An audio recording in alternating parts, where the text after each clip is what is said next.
Ciao, mi dai 30 secondi per dirti una cosa importante? Sei proprio tu che da casa ci stai guardando con attenzione e ci critichi anche sul nostro modo di fare informazione. Questa è la poltrona libera, la poltrona del nostro telespettatore, cioè proprio di te, te che sei il protagonista, te che col telecomando ci puoi, come si dice, mandare a casa o darci la possibilità di essere qui. Vuoi fare informazione anche tu in modo chiaro e trasparente? Allora prendi il telefono o mandaci un SMS. Poi ne parleremo. Se ti interessa, noi siamo qua, eh. Ciao. Canal Furlan, la To Television, Gruppo Medie Triveneto, 5 televisions, oltre 30 anni di esperienze a vostra disposizione. Clamate il numero in sovraimpressione per informazioni e per fare alcune domande. Noi sen e vuatris. Prosegue questa fortunata, tra parentesi, mostra all'interno di Villa Nachini qui a Collo di Rosazzo, dedicata al corpo degli alpini, in occasione anche del centenario dello scoppio della Grande Guerra. Insomma, si prosegue, la gente ha risposto bene e sta di fatto che il Comune davanti a queste iniziative, non, come si dice, non tira mai il cosiddetto indietro. Guai a togliersi, noi siamo consapevoli che un comune deve dare molto alla cultura. In questo periodo qui a Collo di Rosazzo abbiamo concentrato manifestazioni culturali, questo è un esempio importante dove ha visto la presenza di tantissime persone, non solo alpini. Naturalmente il Corpo degli Alpini è ben presente nel tessuto sociale del territorio. È naturale che l'altruismo degli alpini si ripercuota anche nelle vicissitudini della società. Qui a Corno di Rosazzo stiamo cercando di portare cultura, permettimi una battuta, alla fine qui a Corno di Rosazzo si beve anche cultura. Senti, sposare qualcosa in questi tempi, cosa vuol dire a livello di finanziamenti? Ma sappiamo benissimo che in questo periodo le casse comunali sono ridotte all'osso, noi cerchiamo di fare con quello che possiamo, naturalmente con la collaborazione delle associazioni è molto importante. Qui a Corno di Rosazzo abbiamo una quantità di associazioni che sono l'ossatura del comune. In effetti, se solo pensiamo a questa ultima settimana, qui a Corno di Rosazzo oltre 100 persone sono state impegnate sia qui nella mostra, qui lo dimostra il gruppo ANA di Corno di Rosazzo, sono qui presenti da ormai quasi 15 giorni per questa mostra insieme a Zamparo, che è un nostro concittadino, e al curatore della mostra, che è il Reverso. L'ossatura del comune sono le associazioni. Qui a Corno di Rosazzo abbiamo la fortuna di avere molte associazioni, tutte quante impegnate e si impegnano nel portare avanti la cultura, il buon bere e soprattutto Villa Nachini Cabassi, che è diventato il luogo principe della cultura di Corno di Rosazzo. È stato, direi, un grande piacere, perché per noi è una cosa nuova, è nuova sia a livello gruppo e sia a livello sezionale, perché anche la sezione di Cividale non aveva mai organizzato una cosa del genere. Il merito ovviamente è di chi ha raccolto tutto questo materiale, perché è un lavoro di tanti anni e di tanta passione. Noi non abbiamo fatto altro che dare una mano come gruppo, nel senso di poter assicurare una presenza costante nell'apertura della mostra. Il resto l'ha fatto tutto Reverso, perché il materiale è tutto suo, ovviamente. Certamente. Il nostro merito è limitato. Beh, limitato, ma non poco, insomma. Sì, naturalmente noi abbiamo già buttato l'amo, come si dice, per l'anno prossimo, perché intendiamo, e il sindaco in questo senso ci ha dato già la sua approvazione, intendiamo rifare la mostra raddoppiandola, perché il signor Reverso a casa sua ha altrettanto e forse anche più materiale disponibile da poter allargare la mostra. Dunque possiamo dire, insomma, che questa è solo un'anteprima, un assaggio. Sì, ho cercato di fare un piccolo assaggio di quello che poteva essere una storia degli alpini, in particolare del dopoguerra, perché il mio interesse si rivolge più che altro al periodo post-bellico, che è poco conosciuto, anche se in realtà la maggior parte di chi ha visto queste divise le ha anche indossate. Sì, la mia è una passione che nasce da quando ho fatto l'ufficiale 30 anni fa, incominciato quasi per scherzo a collezionare piccoli distintivi, poi dal distintivo all'elmetto, dall'elmetto alla giacca e piano piano anche con la collaborazione di amici, conoscenti e collezionisti come me abbiamo incominciato a scambiarci gli oggetti e alla fine è venuta fuori questa collezione. Io devo ringraziare il gruppo di Corno di Rosazzo, nonché Sandro Zamparo che ha lanciato l'idea. E io ben felice perché la mia idea è quella di mostrare quella che è stata la storia delle Alpine, non tenere nascoste le proprie collezioni, certo, perché non ha alcun senso, alcun significato. Loro sono stati molto collaborativi, abbiamo cercato di fare quello che si poteva anche in concomitanza casuale ma bellissima, con la presentazione del libro sugli alpini della Giulia e la serata col coro, anche i cori alpini. Ho avuto molta gente, anche per noi è stata una nuova esperienza, è stato un sogno nel cassetto che sono riuscito a far nascere così con nulla, perché con la collaborazione di Reverso, che sapevo che aveva del materiale, e col comune di Corno, che si è reso subito disponibile a darmi i locali.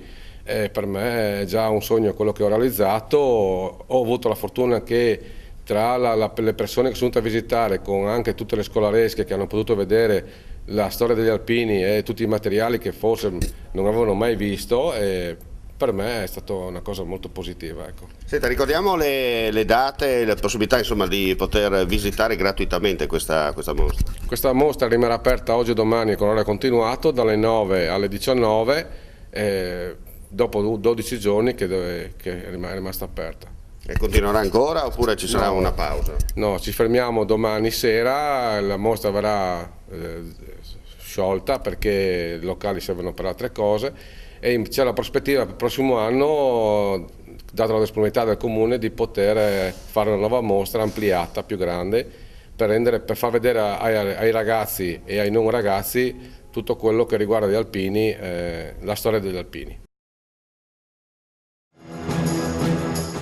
Gestire le controversie non più nei tribunali ma utilizzando l'istituto della mediazione. È questo l'obiettivo della convenzione che Confartigianato Friuli Venezia Giulia e la sede di Udine dell'Associazione Nazionale Geometri, consulenti tecnici, arbitri e mediatori, la GeoCam, hanno sottoscritto oggi, venerdì 10 ottobre, nella sede di Confartigianato Udine di Via del Pozzo. Alla luce delle nuove modifiche introdotte a livello di codice civile è prevista, prima di iniziare qualsiasi causa di natura civilistica, deve essere esperito il tentativo di conciliazione, quindi è stata prevista per legge la costituzione di camere o cosiddette società e camere di conciliazione e oggi sigliamo questo accordo con la Camera di Conciliazione promossa dal Collegio dei Geometri. Credo che questo sia un risultato importante perché comunque riconoscendo il ruolo importantissimo dei geometri, questo nostro accordo non farà che nei casi di contrasti fra interessi dei nostri artigiani che operano e diciamo, gli eventuali clienti la possibilità di risolverlo in via conciliativa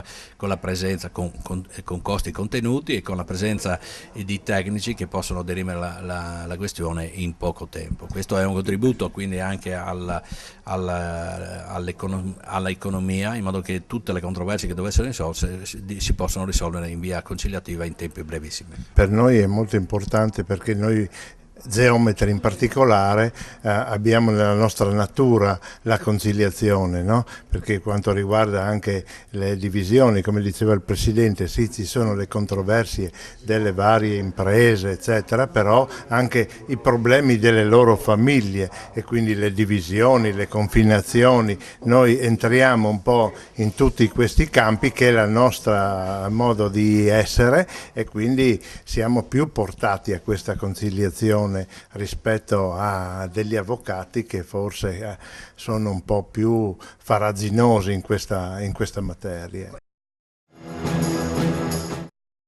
Il 26 gennaio 2011 è stata costituita a Roma l'Associazione Nazionale Geometri, Consulenti Tecnici, Arbitri e Mediatori, denominata GeoCam. Fondata con il patrocinio del Consiglio Nazionale Geometri e geometri laureati, la sua presenza sul territorio nazionale è capillare ed è dislocata presso le sedi provinciali dei collegi dei geometri e geometri laureati. L'associazione ha carattere culturale senza fini di lucro ed ha, quali scopi fondamentali, lo sviluppo della cultura della mediazione e della conciliazione attraverso lo studio, la ricerca, l'organizzazione di corsi di formazione, l'aggiornamento e la divulgazione dei metodi per la risoluzione dei conflitti e delle controversie, lo sviluppo della cultura in materia di consulenza tecnica in ambito giudiziario ed extragiudiziario e nelle procedure arbitrali. Ne parliamo con il presidente del Collegio dei Geometri della provincia di Udine, fautore della convenzione con la Confartigianato del Friuli Venezia Giulia, che è stata sottoscritta e firmata ieri nella sede della Confartigianato. Ma sicuramente sì, anche perché abbiamo in cantiere anche la creazione della Camera Arbitrale, che è un'altra forma, diciamo, di risoluzione delle controversie al di fuori dell'ambito giudiziario.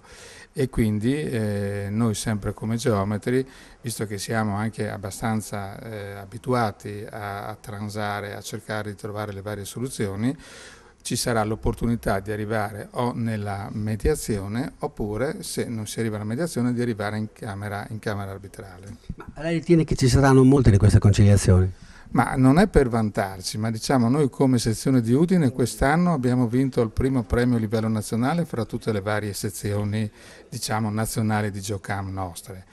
Il problema sostanziale è che la gente non comprende ancora la mediazione, quindi è importantissimo questo accordo con Confartigianato per far capire alla gente che c'è una tempistica stretta, perché in 3 mesi la mediazione deve essere conclusa. Quindi non abbiamo i tempi di anni che abbiamo normalmente nelle cause giudiziarie.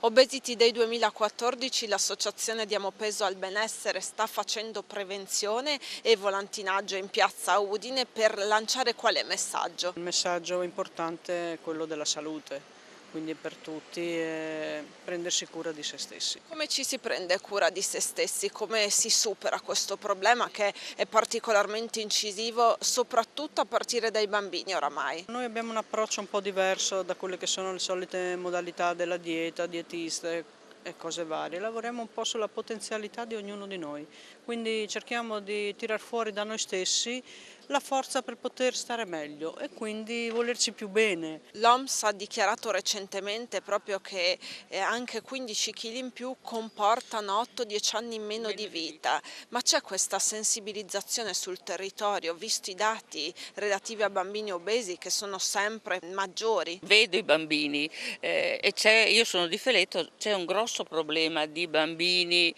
obesi. Non vedo dei genitori preoccupati perché pensano tanto crescono e cambia, invece non è così. Cosa le ha dato la spinta per voltare pagina? Non mi piacevo, ero vestita tutta con vestiti che mi facevano più grassa di quello che ero. Non mi piacevo, ero insicura, dove andavo stavo più seduta che in piedi e invece adesso è successo come un miracolo, vado sicura, anche se non sono una libellula. A cosa è dovuto il presidio di quest'oggi e che obiettivi volete raggiungere? Vogliamo raggiungere l'obiettivo che si vada a prendere in considerazione i pubblici dipendenti, in questo caso in particolare della sanità, perché da ben 5 anni abbiamo un contratto che è bloccato, abbiamo perso sicuramente il 30% di quel che è naturalmente il valore economico stipendiale e di conseguenza chiediamo che si vadano a rinnovare i contratti e anche a rendersi conto che oggi con questa situazione che stiamo vivendo il personale che lavora nelle varie realtà ospedaliere e territoriali non può più sopportare questi carichi di lavoro, essendo comunque stato impostato un taglio di dipendenti che per noi così non può andare. Blocco dei contratti, mancanza di ricambio, tante le preoccupazioni della vostra categoria che si prepara a una manifestazione l'8 novembre a Roma. Cosa accadrà? Oggi noi siamo qui davanti al Santa Maria della Misericordia per sensibilizzare l'opinione pubblica della mancanza del contratto, del rinnovo del contratto dei dipendenti pubblici, nel fattispecie quelli della sanità, perché è fermo dal 1° gennaio 2010 e anche per sfatare quel mito dei dipendenti pubblici fannulloni. Basta farsi un giro in questo nosocomio per vedere infermieri, OS, tecnici di radiologia che lavorano anche 12 ore consecutive, quindi mancanza di personale e mancanza di contratto. Continuano le manifestazioni dei rappresentanti della funzione pubblica, quest'oggi si parla in modo particolare di sanità. Siamo qui per rappresentare i nostri lavoratori sicuramente, per rappresentare le difficoltà che ci sono a livello sia locale sia nazionale rispetto a una sanità che vede continuamente tagli. Per cui siamo qui per portare la nostra testimonianza, per parlare con i cittadini ma anche con i nostri lavoratori. Il nostro gruppo mette a disposizione sulle 5 reti televisive spazi per la realizzazione di trasmissioni commerciali, politiche, culturali, sportive ed altro ancora, autogestite. Gli interessati potranno telefonare in orario d'ufficio al numero in sovraimpressione, un'occasione da non perdere. Il nostro gruppo Media Triveneto ricerca un coordinatore commerciale addetti alla vendita di pubblicità nelle regioni Friuli, Venezia Giulia e Veneto. In particolare le aree interessate sono Pordenone, Udine, Portogruaro, Trieste e Treviso. Interessati o interessate potranno telefonare in orario d'ufficio allo 0434 55 14 55, lasciando le proprie generalità e numero di telefono per il colloquio preliminare. L'informazione per oggi su Canal Furlan termina qui. Come sempre, grazie per l'ascolto, alla prossima.